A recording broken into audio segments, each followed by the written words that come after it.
Bonjour, voici une vidéo que j'ai créée sur un test que j'aime beaucoup et je tenais à vous le partager. C'est un extrait du livre intitulé La musique et le chant dans la vie spirituelle de Omra Mikhaël Alvanov. Cela fait maintenant quelques années que ce récit a changé de nombreux aspects dans ma vie et notamment ma façon d'aborder, de pratiquer et de transmettre le chant grâce à l'enseignement de ces grandes valeurs. Je vous laisse donc maintenant apprécier cette vidéo. À bientôt, bien à vous et merci beaucoup.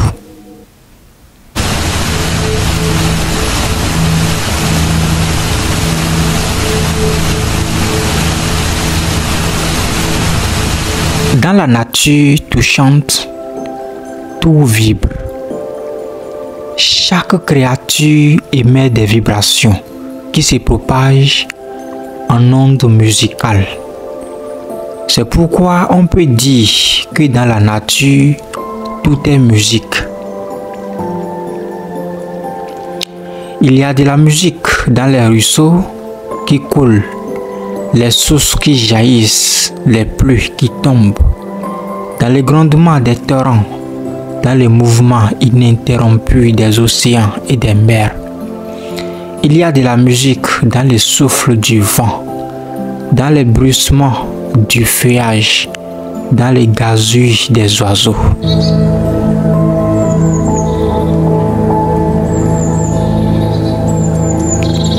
La musique de la nature éveille constamment les sentiments musicaux en l'homme. Elle l'incite à s'exprimer lui-même par un instrument ou par les chants. C'est au moyen de la musique que l'homme transmet spontanément ses sentiments et ses sensations. C'est par la musique qu'il exprime son sentiment religieux. C'est par elle qu'il traduit ses douleurs, ses joies, son amour et toutes ses expériences les plus profondes. La musique est une respiration de l'âme et de la conscience. C'est par la musique que l'âme se manifeste sur la terre. Quand la conscience supérieure s'éveillera en l'homme, quand il développera en lui des possibilités de perception plus subtiles, il commencera à entendre cette symphonie grandiose qui retentit à travers les espaces d'un bout à l'autre de l'univers, et il comprendra alors l'essence profonde de la vie. La musique éveille dans notre âme les souvenirs de la patrie céleste, la nostalgie du paradis perdu. C'est un des moyens les plus puissants que la pointure et ou la danse, parce qu'il est immédiat et instantané. On se souvient d'un seul coup que l'on vient du ciel et que c'est au ciel qu'il faudra retourner un jour. Qu'il y ait des musiques qui éveillent au contraire le désir de rester le plus longtemps possible sur la terre, c'est certain. Mais ce n'est pas la véritable prédestination de la musique. Tout le monde écoute de la musique, mais dans une école initiatique, on apprend à l'écouter pour déclencher en soi des centres spirituels, pour se projeter dans l'espace, s'élever, s'en oublier, se purifier ou même résoudre des problèmes. En écoutant une œuvre, il faut tout d'abord savoir ce qu'elle représente, si c'est une force bonne ou mauvaise et à quoi elle peut être comparée. Est-elle semblable au vent ou au tonnerre? Est-elle comme un torrent ou cascade qui se précipite de la montagne ou comme l'électricité, comme la chaleur? Quelle que soit la force émise, il faut savoir l'utiliser. Si c'est le vent Vous pouvez imaginer que vous naviguez sur une barque, toute voile déployée. La musique est une force. Chaque son, chaque vibration produit des mouvements dans l'espace et déclenche des puissances dans l'homme. Chaque jour, après les repas ou même dans mes animations, des meetings en ligne, même dans nos vidéos sur cette chaîne, j'ai l'habitude de vous faire entendre de la musique car je veux vous apprendre à l'utiliser comme un instrument de création intérieure afin que vous puissiez entreprendre grâce à elle un formidable travail spirituel, projeter des idées, des images sublimes qui se réaliseront un jour. Surtout lorsqu'il s'agit d'une musique mystique, religieuse profonde qui vous élève, qui vous soulève.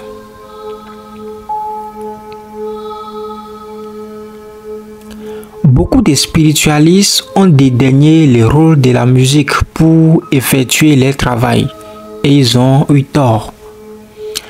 La musique peut être un moyen extrêmement puissant pour éveiller de nombreuses cellules endormies, pour s'en oublier, se transformer, se perfectionner. On ne doit pas la négliger.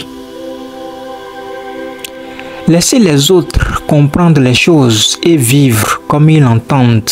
Mais vous qui cherchez à avancer sur le chemin de la vie spirituelle, sur le chemin du sommet, sur le chemin de la réussite, de l'abondance, sur le chemin de la créativité, de la pleine conscience et de l'accomplissement total, il faut que vous arriviez à utiliser tout ce que Dieu vous a donné.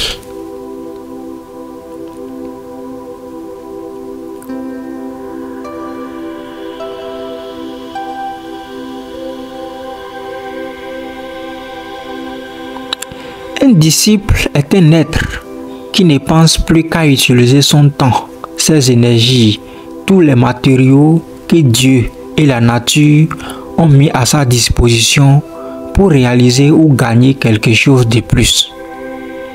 Il est comme ce serviteur de l'évangile à qui son maître, avant de partir en voyage, a confié plusieurs talents et qui décida de les faire fructifier au lieu de les enterrer quelque part où ils seraient restés improductifs. Le disciple est un serviteur intelligent sensé qui veut utiliser tout ce que le ciel lui a donné pour faire un travail divin, que ce soit l'air, l'eau, la nourriture, que ce soit la pensée, les sentiments, que ce soit son corps, ses yeux, ses oreilles, tout ce qui existe dans la nature. Il sait comment l'utiliser. Il sait mettre toutes choses au travail et il s'enrichit chaque jour sans arrêt, tandis que les autres gâchent leur temps, éparpillent leurs forces et s'appauvrissent parce qu'ils n'ont aucune méthode de travail dans la tête. Donc en écoutant de la musique, sachez l'utiliser pour faire un travail, pour façonner par la pensée tout ce que vous souhaitez. Vous souhaitez tellement de choses et vous ne faites rien pour les obtenir. La musique vous donne toutes les bonnes conditions. Elle crée une atmosphère propice à l'activité mentale. C'est comme un vent qui gonfle la voile de votre barque et la barque s'éloigne, navigue vers un monde nouveau, vers le monde divin. La musique est une aide puissante pour la réalisation. Évidemment, pour vous lier au monde divin, vous ne pouvez pas écouter n'importe quelle musique. Malheureusement, de plus en plus, à l'heure actuelle, la musique se rapproche du titama, de la cacophonie. Quand j'étais au Japon, à Osaka, à l'exposition universelle, j'ai entendu un concert de musique contemporaine. C'était devenu fou, malade. En l'écoutant, j'ai senti que cette musique apportait la démolition totale de l'être humain. Elle déchirait le système nerveux. On se demande si certains compositeurs ne sont pas des fous qui veulent aussi rendre l'humanité folle. Elle était déjà un peu par le travail de quelques autres et les musiciens m'ont achevé. Très peu de musiciens ont étudié la vraie psychologie pour savoir que les sons, la parole, toutes les vibrations agissent sur l'être humain. Ce sont des lois physiques. Dans certaines conférences, j'ai parlé des expériences du physicien Chladni. On répand par exemple de la poudre sur une plaque que l'on fait ensuite vibrer. Avec un haché, les ondes vibratoires créent alors des lignes de force qu'on pourrait appeler les points vivants, qui rejettent les particules en vibration vers les points qui ne vibrent pas, les points morts. Ce sont les points morts qui déterminent les tracés des figures géométriques. Moi aussi, j'ai fait cette expérience et j'en ai conclu que c'est exactement ce qui se passe avec l'être humain.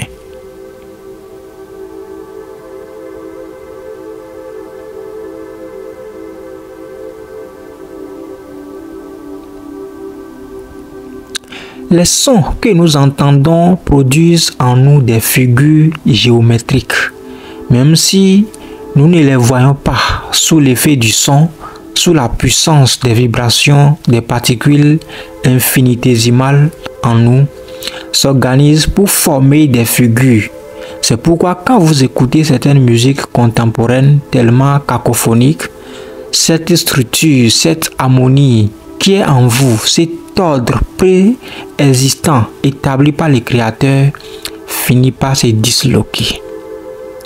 Et regardez la jeunesse, elle préfère une musique excitante qui la met en ébullition, qui la fait gesticuler, s'étrémousser. L'autre musique, celle des grands compositeurs comme Mozart, Beethoven, Haydn, c'est pour les vieux, paraît-il. Eh bien, ils n'ont rien compris, ces jeunes-là. Ils ne savent pas que cette musique qu'ils aiment n'éveille en eux que des impulsions de la plus grande légèreté et inconséquence. Certains genres de musique ont des effets très nocifs sur le comportement, la sensibilité. Mais les jeunes ne se sont pas arrêtés pour étudier les effets que cette musique qui leur plaît produit sur eux. Vers quoi ça les pousse? Ils ne veulent pas le savoir. Ils cherchent seulement ce qui leur dit quelque chose, ce qui est plaisant sur le moment, sans savoir ce que cela donnera plus tard et quelle folie ils commettront justement à cause des états que cette musique aura éveillés en eux. Je ne veux pas dire par là qu'il faut n'écouter que de la musique mystique, des messes, des oratorios ou des requiem. D'ailleurs, de tout temps, les sages qui connaissent la nature humaine et ses besoins ont instauré des fêtes où le peuple pouvait se détendre et se réjouir grâce à la musique, la danse et le théâtre.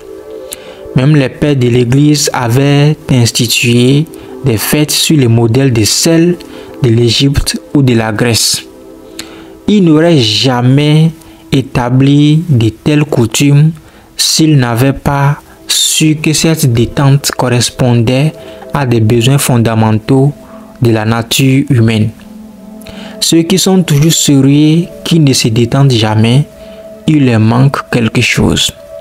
Il faut qu'ils écoutent des tyroliennes. Ce sont des gentils jeunes gens qui chantent, qui dansent en lançant des regards magnifiques au soleil, à la nature, au ciel, aux fleurs, et leur joie est communicative. On sent avec eux que la vie est belle. Les gens tyroliens expriment le désir de rester jeunes, d'être heureux, d'aimer toute la nature.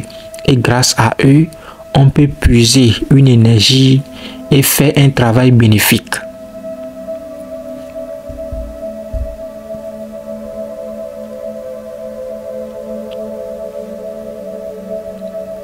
La musique est donc une aide très puissante pour la réalisation. C'est pourquoi, au lieu de laisser errer votre pensée à droite et à gauche, chaque fois que vous écoutez de la musique, jetez-vous sur ce que vous désirez le plus pour votre évolution. Si c'est la santé, imaginez-vous comme un être bien portant. Quoi que vous fassiez, que vous marchiez, ou parliez ou mangez, vous êtes d'une santé rayonnante qui se communique irrésistiblement aux autres. Si c'est la lumière, l'intelligence qui vous manque, si vous faites sans arrêt des gaffes ou des étourderies, utilisez la musique pour imaginer que vous apprenez, que vous comprenez, que la lumière, la sagesse vous pénètre et même que vous la propagez et la donnez aux autres. Si vous voulez acquérir la beauté, la force, la volonté ou la stabilité, faites de même. Faites ce travail pour chaque domaine où vous sentez qu'il y a en vous une lacune et un jour vous sentirez que grâce à la musique, vous avez produit en vous de grandes transformations.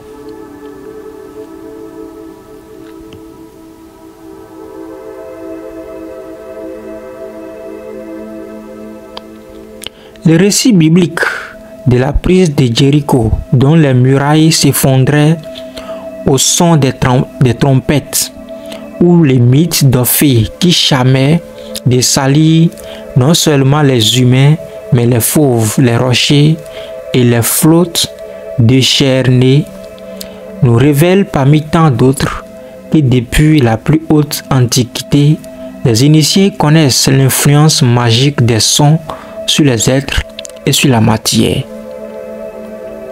Il est intéressant de connaître quels centres de l'organisme sont activés par l'audition des sons. C'est toute une science encore peu explorée.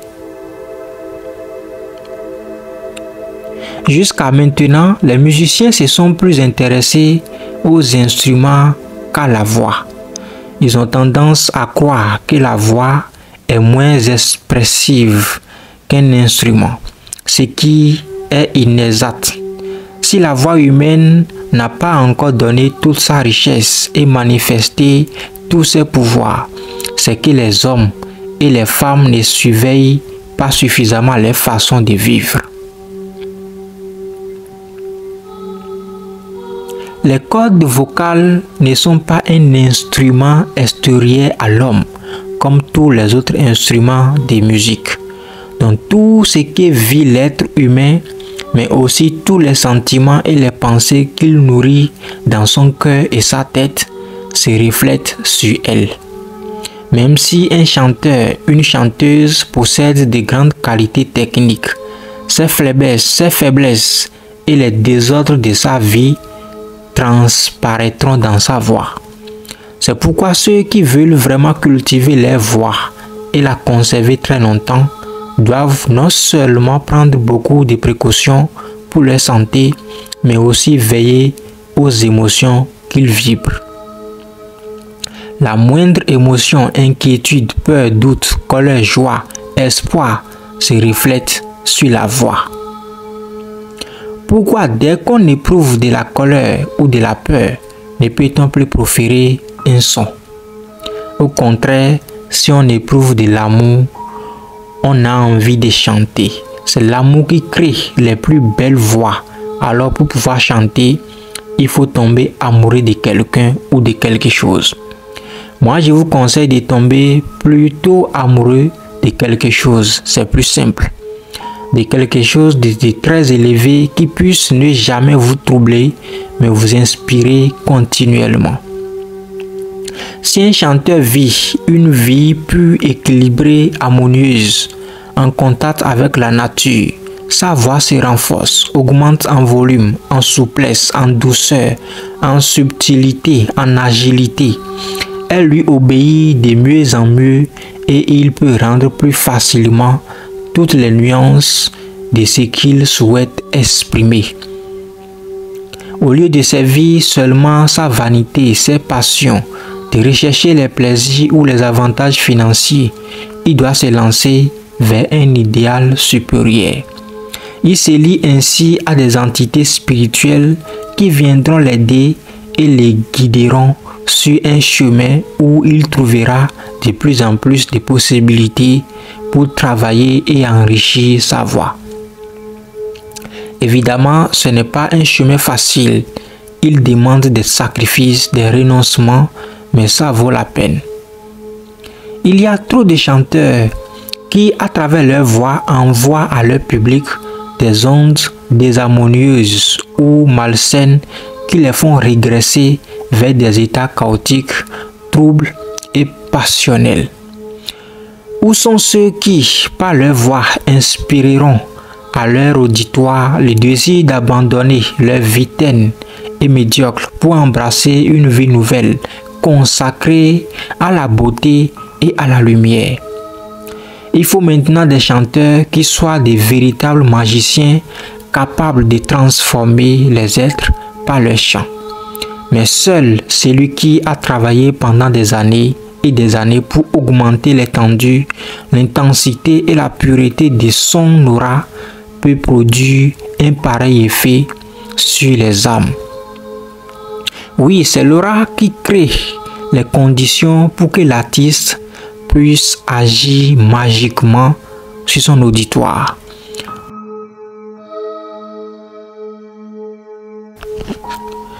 En donnant à certains une belle voix, le ciel les a mis en possession d'un grand trésor grâce auquel ils peuvent accomplir des merveilles.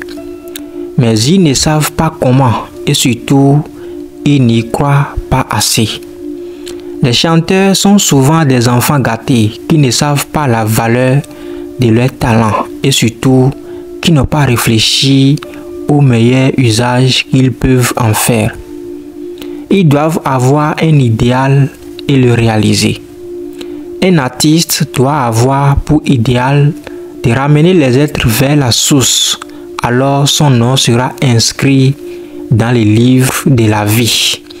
Il sera noté qu'il a sauvé plusieurs âmes des tribulations et de la mort et qu'il ne s'inquiète pas de sa propre âme. S'il sauve l'âme des autres, quelqu'un viendra sauver la sienne. À celui qui répand la joie autour de lui, d'autres viennent apporter la joie. Et quand les auditeurs ou des critiques viendront lui demander « Comment êtes-vous arrivé à chanter ainsi? Quelle formation en avez-vous reçu? Quels disciples avez-vous suivi ?»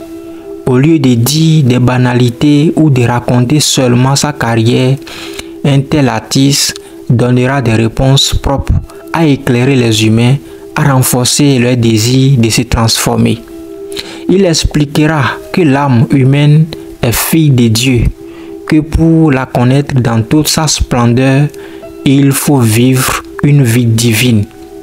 L'artiste ne peut pas véritablement bouleverser son public si lui-même n'a pas d'abord travaillé à développer toutes les richesses que le Créateur a déposées dans son âme.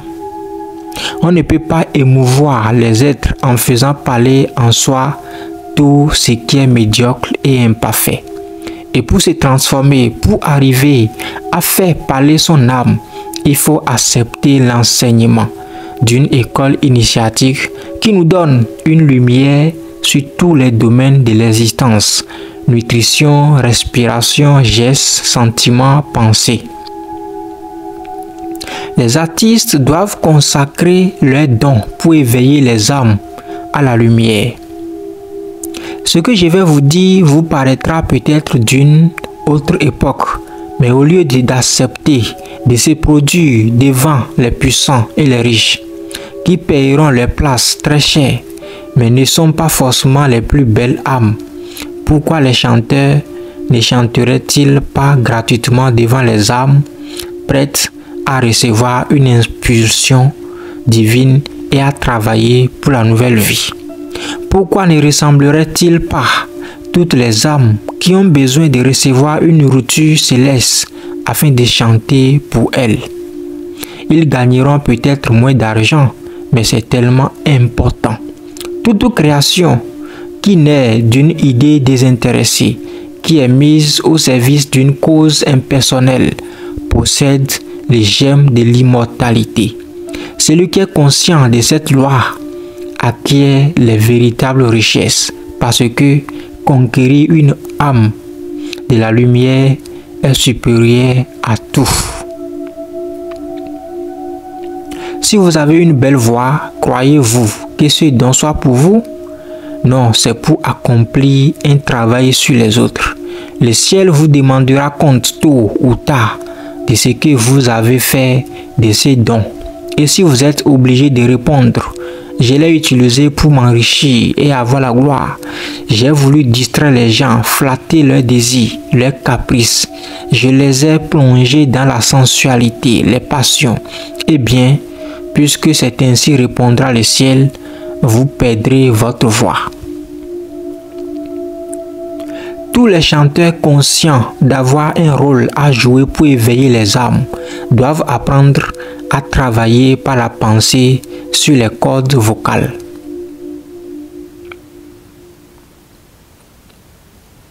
Je peux vous donner un exercice. Imaginez souvent que, entouré d'une lumière rayonnante, vous chantez devant une foule immense. Des milliers de personnes qui sont là, qui vous écoutent et qu'à travers votre voix sortent des énergies puissantes, subtiles, qui pénètrent et bouleversent l'âme de tous ceux qui vous écoutent. Leur cœur s'ouvre, leur intelligence s'éclaire. Ils décident de travailler désormais pour le bien. Exercez-vous de cette façon pendant des mois, des années, et un jour viendra où votre voix ne veillera plus chez les êtres que la nature supérieure, la nature divine.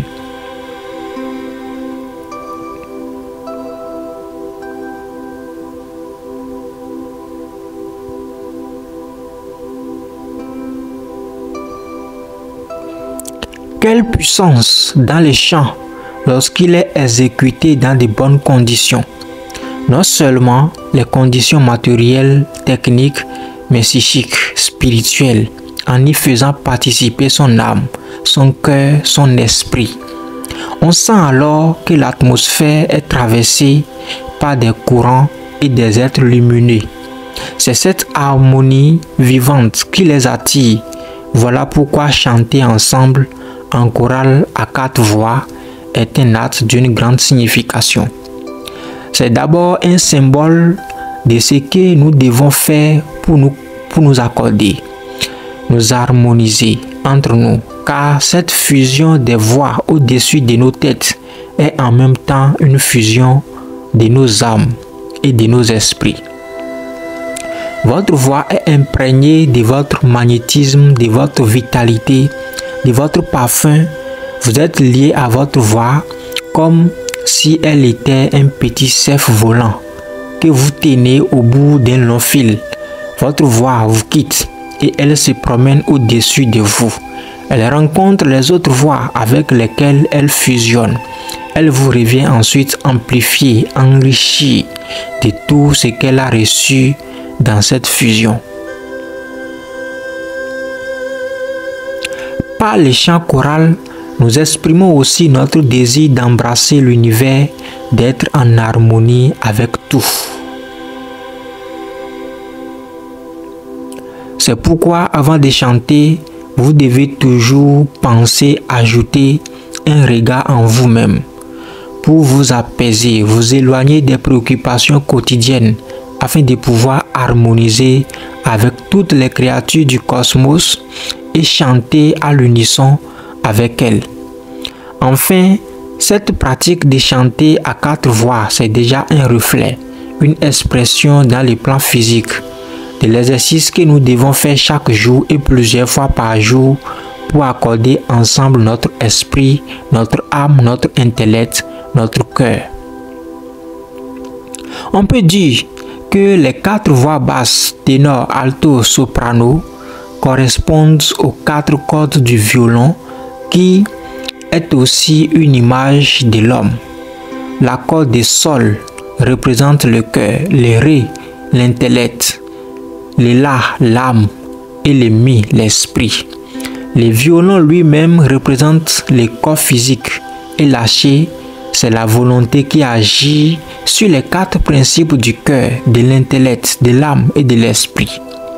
La fusion harmonieuse des 4 voix ou le jeu sur les 4 cordes nous apprend que les 4 principes du cœur, de l'intellect, de l'âme et de l'esprit doivent vibrer en harmonie dans l'homme. Pourquoi croyez-vous que le violoniste soit toujours obligé d'accorder son violon pour nous dire que l'homme ne peut faire aucun véritable travail intérieur si son être entier n'est pas accordé? Donc, avant toute chose, il faut jeter un regard en soi-même et ne rien entreprendre avant que les cordes du violon soient accordées. Il est très important de chanter.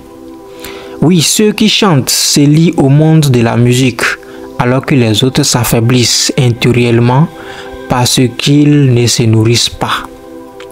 La musique, les chants sont une nourriture qui permet de faire un travail spirituel. Vous direz, ah, on peut faire un travail quand on chante?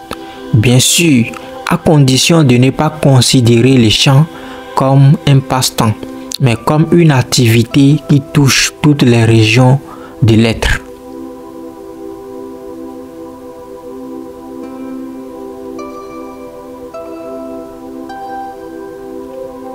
Dans l'arbre séphirotique, la musique appartient à la séphira Okma, où règnent les chérubins.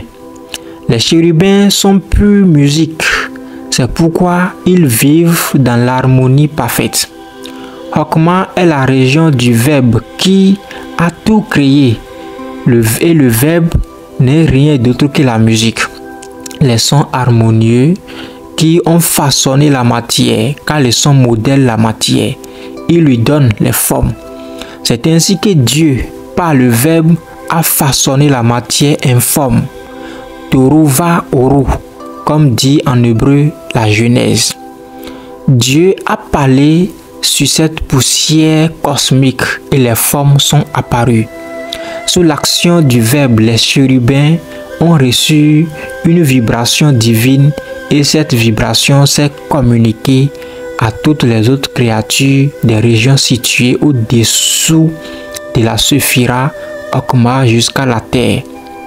Les chérubins ne savent que chanter ensemble en harmonie.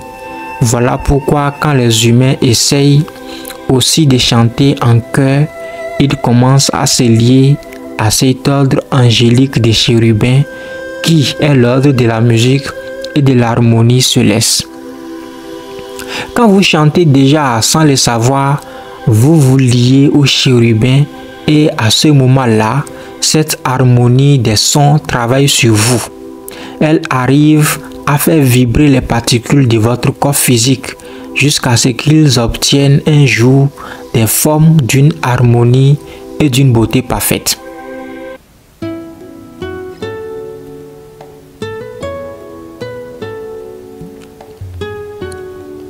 Le chant prépare donc les meilleures conditions pour la purification et l'embellissement du corps physique. Et un jour se veilleront dans votre âme les antennes capables de capter les forces cosmiques qui viennent de la région de Okma. Vous recevrez l'inspiration, vous entendrez l'harmonie des sphères, vous chanterez avec les anges et la sagesse viendra s'installer en vous, car la musique est une expression de la sagesse. Okma en hébreu, c'est la sagesse. Okma, c'est une région qui se situe au-delà de notre gamme de 7. Elle s'étend au-delà des planètes de notre système solaire.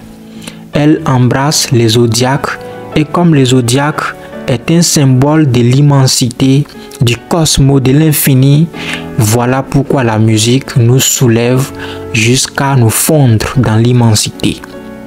Il faut essayer de comprendre tout cela et non s'arrêter au plaisir de la sensation. Il faut savoir que les bienfaits du chant vont jusqu'aux régions les plus sublimes. Si vous arrivez à bien comprendre cette question, je suis sûr que vous consacrerez beaucoup plus de temps pour chanter ensemble parce que vous sentirez vous-même les résultats tangibles. Vous êtes toujours plongé dans des occupations importantes en apparence, mais qui ne vous rendent ni plus heureux, ni plus noble, ni plus lumineux, ni plus portant. Elles vous apportent peut-être plus de facilité, d'aisance, mais cela n'ajoute rien pour votre transformation. Tandis qu'en chantant ensemble avec conviction, vous essayez de vous mettre en diapason avec un autre ordre des choses et vous évoluez, vous vous transformez.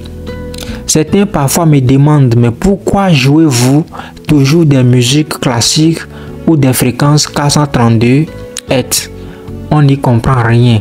Ou pourquoi vous jouez souvent des musiques quand vous êtes dans des conférences en ligne et tout. Et je leur dirai d'abord qu'il existe des traductions de ces chants qu'ils peuvent facilement se procurer.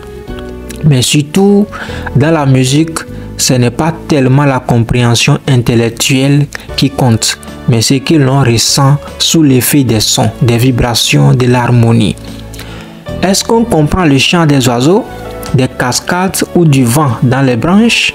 Non, mais on est saisi, captivé, émerveillé.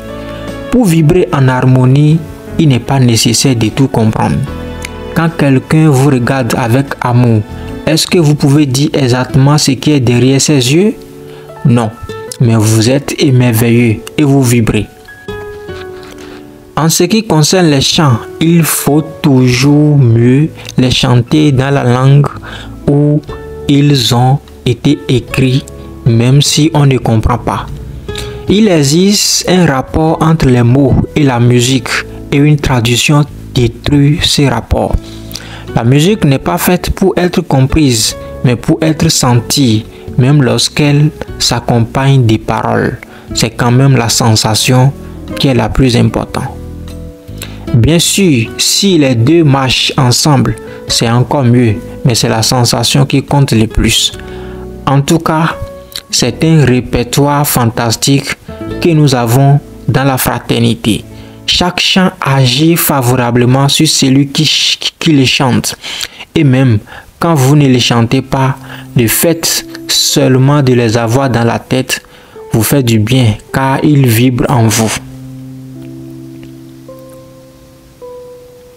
Quand vous sentez que vous ne savez plus très bien où vous en êtes, que vos idées s'embrouillent, chantez et vous verrez déjà mieux le chemin. Quand vous croyez que plus personne ne vous aime, chantez Dieu est amour. Et alors, que voulez-vous de plus puisque Dieu ne vous abandonnera jamais? Et si vous êtes un peu fatigué, malade, chantez force et santé sont des richesses, alors tout tremble, les murs, les plafonds, et vous vous relevez. Si vous trouvez que la vie est terne, qu'elle ne vous inspire plus aucune joie, dites la vie est belle. Et quand vous êtes heureux, chantez mon âme bénit le Seigneur. Vous avez là des moyens, tout est national magique. Est-ce que vous en servez? Ça, je me le demande. Il faut s'en servir. Et je suis là justement pour vous rappeler sans cesse que vous devez utiliser tous ces moyens qui sont à votre disposition. Débrouillez-vous, ouvrez les placards et servez-vous. Vous avez tout. Il faut toujours quelqu'un qui vous le rappelle. C'est pourquoi je ne fais que ça. Dites-vous que la pire des choses, c'est de posséder des richesses et d'être toujours malheureux parce qu'on n'est pas conscient de ces richesses. Donc si vous consacrez plus de temps au chant et que tous, sans exception, vous apprenez à chanter ensemble, en harmonie, cela donnera des grands résultats. C'est d'abord un travail sur vous-même, mais par ce travail, vous contribuez aussi au maintien et au renforcement de la lumière dans le monde. Car cette harmonie se reflète partout et tôt ou tard, le monde entier le sentira. Voilà comment on travaille pour le bien de l'humanité. Tout ce que l'on fait dans la vie est magique, mais cet aspect est ignoré, méconnu, car on a peur du mot magie. C'est un domaine qu'on ne veut pas étudier, reconnaître, comprendre. Toute œuvre d'appointure, danse et même la beauté des créatures, tout est magique. Magie signifie influence, action d'une chose sur une autre. Alors, si un objet ou un être exerce autour de lui une action favorable, s'il apporte la paix, la lumière, l'harmonie, on dit que c'est de la magie blanche divine. Et si au contraire, il apporte les troubles, l'obscurité, le désordre, on dit que c'est de la magie noire diabolique. Il faut comprendre cela et arriver de plus en plus à penser, sentir, agir et se comporter d'une façon constructive, positive, harmonieuse. À ce moment-là, on devient un mage blanc. Quand vous êtes réunis pour chanter, vous possédez donc une puissance magique, formidable, bénéfique. Mais ne perdez pas de vue cette vérité que la puissance est fondée sur l'unité, sur l'harmonie. Pensez à cette famille que vous devez former, vos différences de caractère, des tendances, des degrés d'évolution, des milieux sociaux, des métiers. Laissez tout cela de côté. Ça n'a aucune importance. Ça ne joue pas un grand rôle dans la vie spirituelle. Renforcez dans vos cœurs l'idée que malgré vos divergences, vous appartenez tous à la fraternité blanche universelle, que vous en êtes les membres et que vous chantez ensemble dans le but d'éveiller les consciences sur toute la terre. À ce moment-là, oui, vous représentez une véritable puissance, croyez-moi. C'est cette unité qui fait votre puissance. Alors que vous ne vous aimiez pas, que vous ayez des différends, ça ne sert à rien, ça ne fait rien. Réunissez-vous quand même pour chanter ensemble et vous ferez des miracles. Vous pensez, si je rencontre un tel, je lui tendrai le cou. C'est très bien, mais tout d'abord, allez chanter. Après, vous verrez.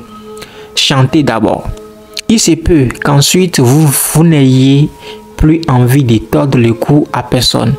Vous ne comprendrez pas d'où vous vient cette soudaine indulgence.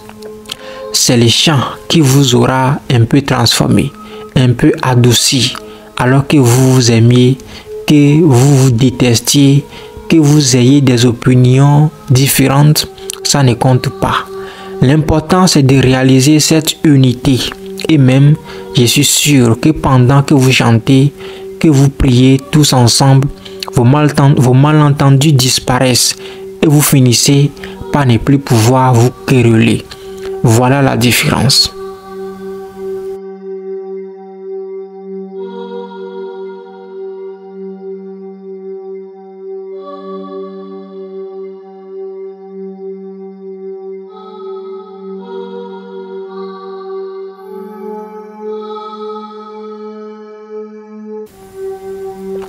J'espère que ces quelques mots vous feront mieux comprendre l'importance du chant et surtout des chants spirituels, des chants mystiques que nous chantons ici. Jusqu'à maintenant, le chant était seulement pour vous comme un passe-temps, une distraction. Désormais, vous devez comprendre que c'est une nourriture, une nécessité, un besoin spirituel.